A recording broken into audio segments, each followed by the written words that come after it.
এখানে আল্লাহ পাক বলছেন মানুষের মধ্যে কিছু মানুষ আছে যারা তাদের নফসটাকে আল্লাহর সন্তুষ্টির জন্য বিক্রি করে দিয়েছে। সুবহানাল্লাহ। মানে তাদের জীবনের মূল থিমটাই হচ্ছে আল্লাহ পাকের সন্তুষ্টি অর্জন করা। কোনো কিছুকেই তারা আল্লাহর সন্তুষ্টির উপর প্রাধান্য দিবে না। যদি কোটি টাকার অফার আসে হারাম, সে সেটা রিজেক্ট করবে, আল্লাহ নারাজ হবে।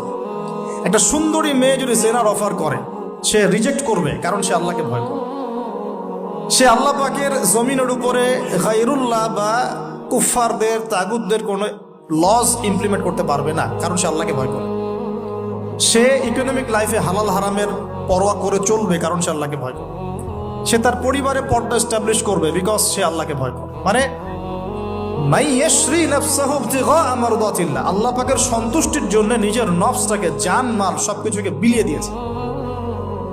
এই মানুষগুলোর সম্পর্কে আল্লাহ বলছেন ওয়াল্লাহু রাউফুম বিল ইবাদ। এই মানুষগুলোর প্রতি আল্লাহ পাক রাউফ হবেন, কোমল নরম সফট হয়ে যান। সুবহানাল্লাহ।